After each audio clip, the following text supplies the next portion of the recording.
अस्सलामुअलैकुम, welcome back to my channel. आज की वीडियो में मैं कट पीसेस से गोल पेटी वाला फ्रॉक बनाने का तरीका बताऊंगी।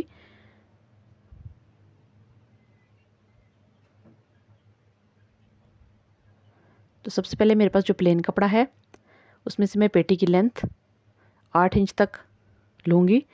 किसी भी नॉर्मल फ्रॉक की पेटी की लेंथ अगर आपको मालूम ना हो तो जितना आपके तीरे की लेंथ होती है उतनी ही आप पेटी की लेंथ रख सकते हैं, और उसकी जो चौड़ाई होती है वो आप अपने नाप के हिसाब से रख सकते हैं।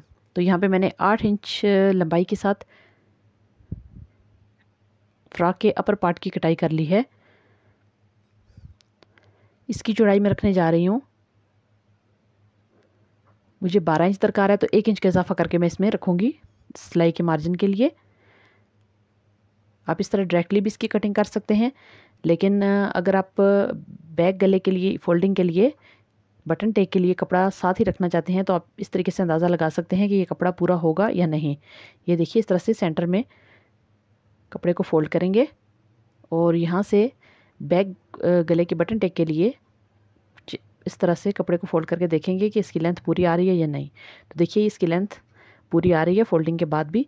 तो अब हम इसको अलग अलग कर लेंगे, फ्रंट और बैक दोनों पीसेस को। फ्रंट मुझे 12 चाहिए तो मैं 13 पे कटिंग करूँगी, और जो बैक है वो तकरीबन 1 इंच तक ज़्यादा है, मतलब वो 14 इंच पे कटिंग होगा। इसको इस तरीके से रखेंगे। नीचे हमने बैक पार्ट रखा है, ऊपर फ्रंट पार्ट है। बैक पार्ट के बटन की फोल्डिंग के लिए जो हमने बटन लगाना है उसकी जो प्लेकेट बनेगी उसकी फोल्डिंग के लिए हमने एक्स्ट्रा हाफ इंच दोनों तरफ कपड़ा छोड़ दिया है। ये ऊपर वाला हिस्सा जो है फ्रंट पार्ट है और नीचे वाला बैक पार्ट है। अभी हम इसको निशान लगाएंगे।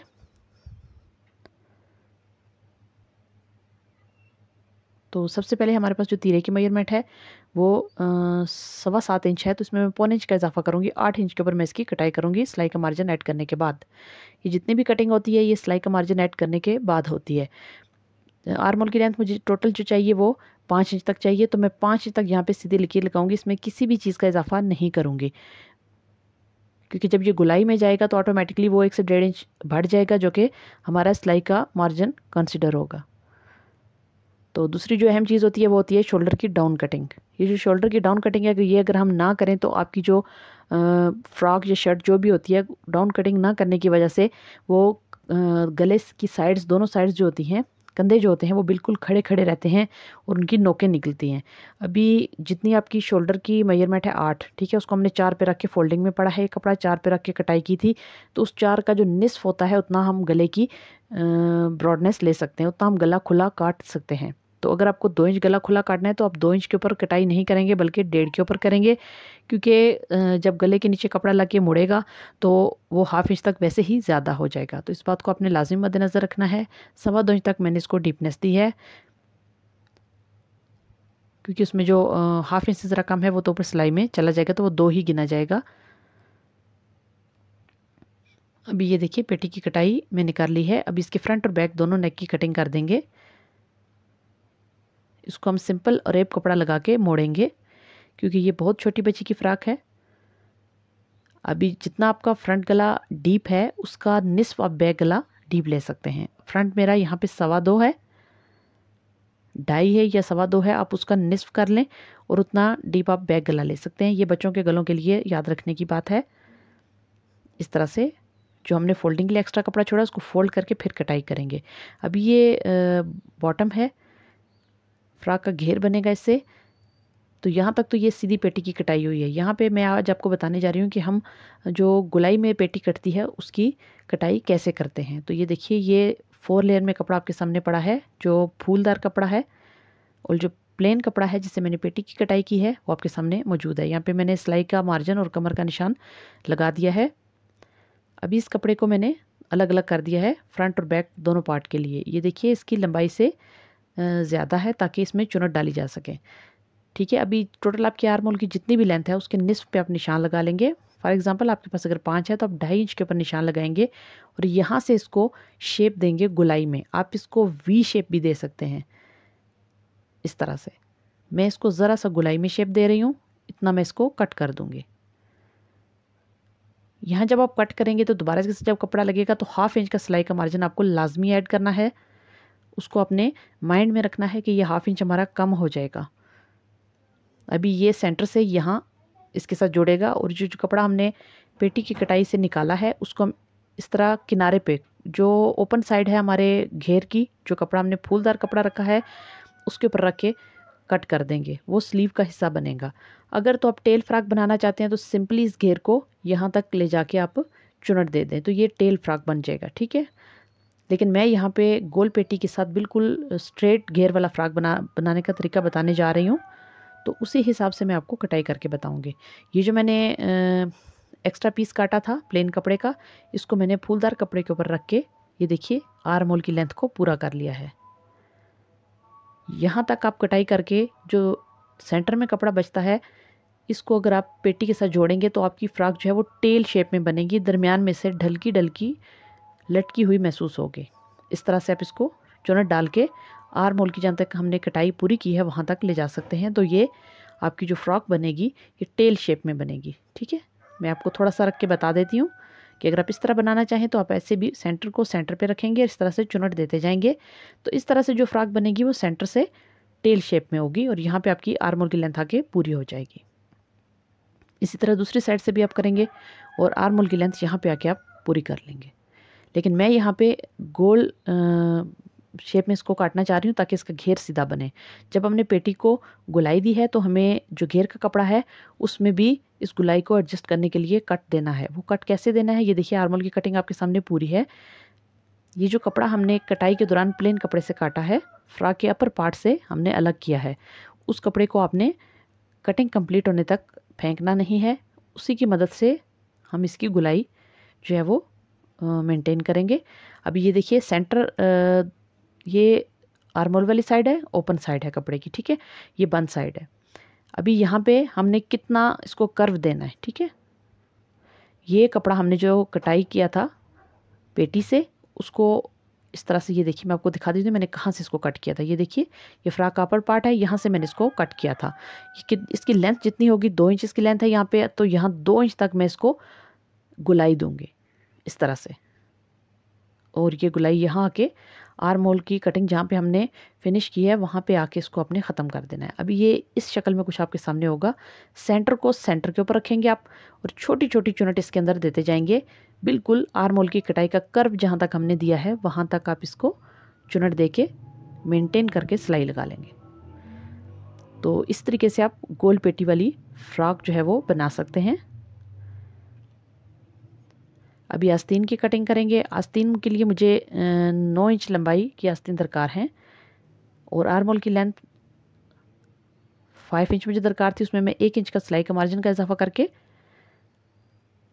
फ्रंट से आपको जितनी भी फिटिंग चाहिए उसमें सिलाई का मार्जिन ऐड करें। इस तरफ से 2 इंच छोड़ते हुए कंधे की कटाई करेंगे।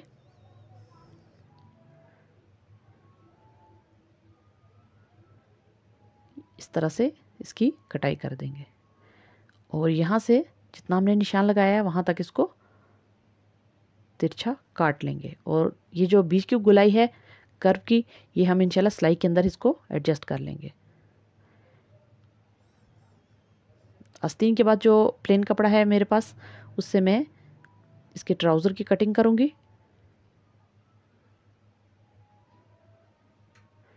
ये देखिए ये कपड़ा है, ये जैसा कि मैंने आपको पहले भी बताया ये कट पीसीज हैं, तो इन कट पीसीज को मिला के मैं फ्रॉक की कटाई करने जा रही हूँ और उसकी सिलाई भी करूँगी आपके सामने। इस तरीके से अगर हम कपड़े को फोल्ड करते हैं तो देखिए इसका अर्ज़ कम आ रहा है। ये तकरीबन 7 इंच भी नहीं आ रहा, मतलब टोटल 14 इंच भी नहीं आ रहा, ये 12 तक आ रहा है, तो ये बहुत ही तंग है। तो इसलिए मैं इसको दूसरी तरह से फोल्ड करूँगी और इसकी बाकी की जो 2 से 2.5 इंच लेंथ है उसको मैं पूरा करने के लिए जो प्रिंटेड कपड़ा है मेरे पास उसको मैं फ्रिल बना के ऐड करूँगी। ये देखिए इसको मैंने इस तरह से तह लगा ली है। ये 4 तह में आपके सामने कपड़ा है। जिस तरीके से अमूमन हम शलवार की कटाई करने के लिए कपड़े को फोल्ड करते हैं। अभी ये देखिए मुझे तकरीबन 2.5 से 3 इंच और चाहिए। उसको पूरा करने के लिए जो प्रिंटेड कपड़ा मेरे पास है इसको मैं फ्रिल बना के इसके साथ ऐड करूँगी। रफली जो चुनट डालते हैं बिल्कुल उसी तरह से वैसे ही चुनट हम शर्ट में डालेंगे फ्रॉक में, और वैसे ही चुनट हम इस ट्राउज़र की बॉटम में डालेंगे। इसको मैं इस तरह से रख के आपको दिखा देती हूँ कि मैं इसकी लेंथ को कैसे पूरा करूँगी और कटाई में कैसे इसको ऐड करूँगी। ये देखिए, ये पीसेज हैं जिनको मैंने ऐड करना है। अभी यहाँ से 2 इंच ऊपर छोड़ा नेफे के लिए और नीचे मोड़ने के लिए तकरीबन 1 इंच मैंने छोड़ा। अभी हम इसकी कटाई करेंगे। यहाँ से आपको जितना भी ट्राउज़र का बॉटम चाहिए वो रख लें। आसन के लिए निशान लगा लें। मुझे 5.5 इंच तक आसन चाहिए, तो ऊपर 2 इंच एक्स्ट्रा छोड़ के उसके बाद 5.5 इंच मैंने आसन का निशान लगाया है। 2 इंच नेफे का आपने पहले से निकाल लेना है या बीच में ऐड कर लेना है 5.5 में, तो ये हो जाएगा 7.5। अभी ये आपका जो जितना हिप साइज़ होगा उसमें आप 4 इंच का इजाफा करेंगे और बाकी जो कपड़ा होगा उसको थोड़ी सी हम यहाँ पे कर्वी शेप देंगे। इसका मकसद ये होता है कि जब टांगें स्ट्रेच की जाती हैं या खोली जाती हैं तो ये खिंचाव नहीं आता और शलवार की जो शेप होती है ओवरऑल वो बहुत अच्छी लगती है। तो इसको हमने कटाई कर लिया है। बड़ों की शलवार में जैसे फ्रंट बैक आसन की कटिंग थोड़ी सी डिफरेंट की जाती है, तो बच्चों में इसकी ज़रूरत नहीं पड़ती। अभी सबसे पहले आसन की सिलाइयाँ लगाएंगे। ये देखिए, इस तरह से आसन की सिलाइयाँ लगाएंगे। इस तरीके की जो कटिंग होती है वो उससे आपकी शलवार में खिंचाव नहीं आता। उठते बैठते वक्त अक्सर ऐसा होता है कि लोग कहते हैं कि हमारी शलवार में बैक साइड से काफ़ी खिंचाव आता है, तो इस तरह से अगर आप कटिंग करेंगे तो कभी भी बच्चों की बड़ों की शलवार में खिंचाव नहीं आएगा। अभी ये देखिए, सबसे अहम पॉइंट, अभी जो शलवार या ट्राउज़र का जो हिस्सा फ्रंट की तरफ आ रहा है उसको हम थोड़ा सा डीप कट करेंगे ऊपर की साइड से। तकरीबन 1 इंच तक हम इसको डीप कट करेंगे। ये हिस्सा इलास्टिक डालते हुए या शलवार पहनते हुए आपकी फ्रंट साइड पे होगा, ठीक है, और ये ऊपर वाले से थोड़ा सा छोटा दिखेगा। इसका मकसद मैं आपको अगर आसान लफ्ज़ों में समझाऊं तो शलवार या ट्राउज़र जब पहना जाता है तो बैक साइड पे हिप्स के उभार की वजह से शलवार का जो हिस्सा है वो ज़्यादा यूज़ होता है, जो आसन का हिस्सा है वो लंबा यूज़। जब फ्रंट और बैक दोनों ही लंबे होंगे तो आपकी शलवार जो है वो पिछली साइड से खींची हुई और अगली साइड से गिरी हुई नज़र आती है पूरी को जब आप देखा जाता है। तो इस वजह से इसमें थोड़ा फ़र्क रखा जाता है फ्रंट और बैक में। बड़ों में ये 2 से 2.5 इंच तक रखा जाता है और बच्चों में जो है वो ये 1 इंच तक, पौना इंच से 1 इंच तक लाजमी रखा जाता है। अभी मैं इसके अंदर इलास्टिक नहीं सीऊँगी ताकि मैं आपको बता सकूँ कि ये फ़र्क सिलने के बाद किस तरह का दिखता है। आपने अमूमन बाज़ारी रेडीमेड ट्राउज़र्स और पैंट्स वगैरह या टाइट्स वगैरह भी देखी होंगी, उसमें भी ये फ़र्क वाज़िया होता है कि जो ट्राउज़र का फ्रंट पार्ट होता है वो बैक पार्ट की निस्बत जो आसन होता है वो फ्रंट पार्ट जो है वो उसका छोटा होता है और बैक पार्ट लंबा होता है। ये 2 से 2.5 इंच का फ़र्क इसमें लाजमी होता है। जो जो इंसान के मोटाई में या उसके हिप साइज़ में जो जितने बड़े होते हैं तो उतना आपको फ्रंट से डीप कट देना पड़ता है। और बिग बैली जिनकी होती है, काफ़ी बड़ी टमी वाले जो लोग होते हैं, उनमें भी ये फ़र्क लाजमी रखा जाता है, वरना उनकी शलवार अक्सर आपने लोगों को पहने देखा होगा ट्राउज़र वगैरह के वो आगे की तरफ ढल के होते हैं और पीछे से वो खींचे हुए होते हैं ऊपर की तरफ। तो मेन मकसद इस कटाई का यही है जो कि मैंने एक्सप्लेन करने की कोशिश की है। अभी ये जो मैंने इसके साथ फ्रिल ऐड की है प्रिंटेड कपड़े की, इसके ऊपर इस तरह से मैं सिलाई लगा दूंगी ताकि कपड़ा निकलने का ख़दशा ना हो और हमारी जो चुनट हैं वो भी बैठ जाएं। बाकी तमाम जो सिलाई है वो नॉर्मली हम जिस तरह लगाते हैं उस तरीके से लगा देंगे और इसको कंप्लीट कर देंगे। अंदर की सिलाइयाँ इस तरीके से आपने कपड़े को खींच के रखना है और सिलाई लगा देनी है। यहाँ पे आप आके डबल सिलाई लगाएंगे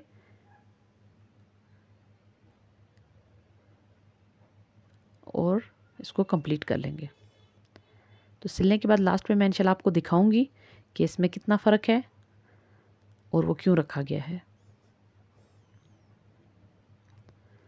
अभी दूसरी तरफ से भी इसकी सिलाई मुकम्मल करेंगे और ट्राउज़र की जो बॉटम है उसके किनारों को हम मोड़ लेंगे। अगर आप पीको करना चाहते हैं तो आप पीको करवा लें।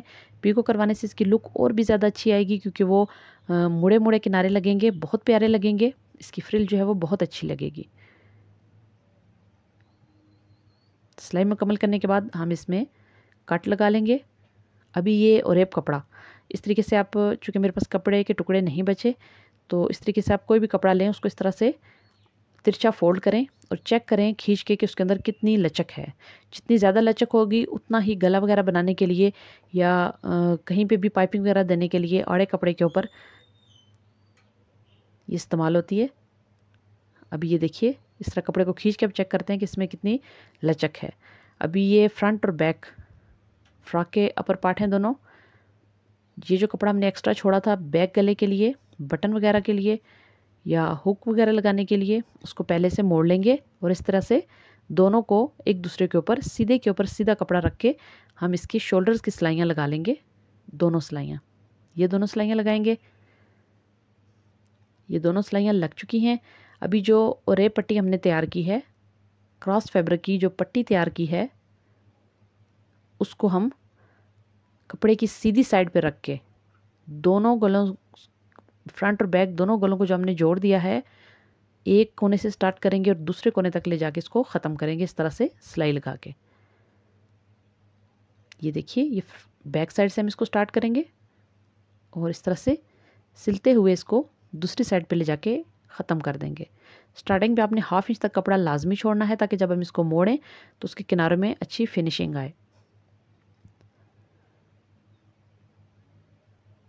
अभी छोटे छोटे कट लगाएंगे और इसको अंदर की तरफ मोड़ के तुरपाई कर लें या सिलाई लगा लें, जैसे आपको अच्छा लगे आप वैसे ही कर लें।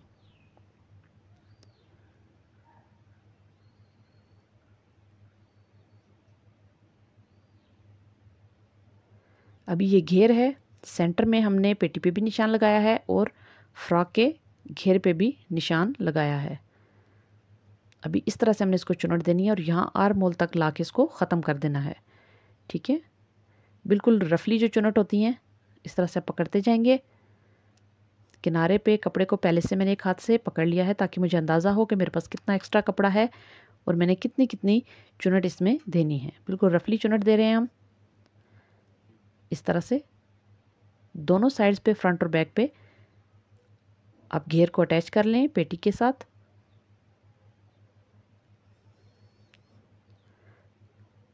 तो इसके ऊपर भी यहाँ पे हम सिलाई लगा देंगे चुनटों के ऊपर ताकि ये मज़बूत हो जाए, जैसे हमने ट्राउज़र की बॉटम पे सिलाई लगाई थी। और इसको मुकम्मल कर लें।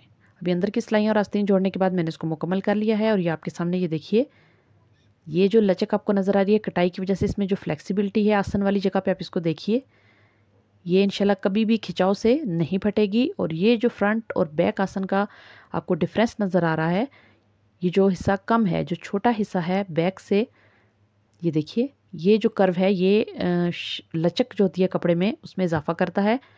और अगर कम घेर का भी कपड़ा हो और आप इस तरह से कटाई करें तो वो काफ़ी फ्लेक्सिबल रहता है। मैंने इलास्टिक इसमें इसीलिए नहीं सिया ताकि मैं आपको एक्सप्लेन कर सकूं। ये देखिए इसकी फ्रिल, और ये जो डिज़ाइन मैंने सिया है ये 1 ईयर टू 5 ईयर तक गर्ल्स के लिए, बच्चियों के लिए, छोटी बेबी गर्ल्स के लिए बहुत अच्छा रहता है। आप इसको लाजमी ट्राई कीजिए।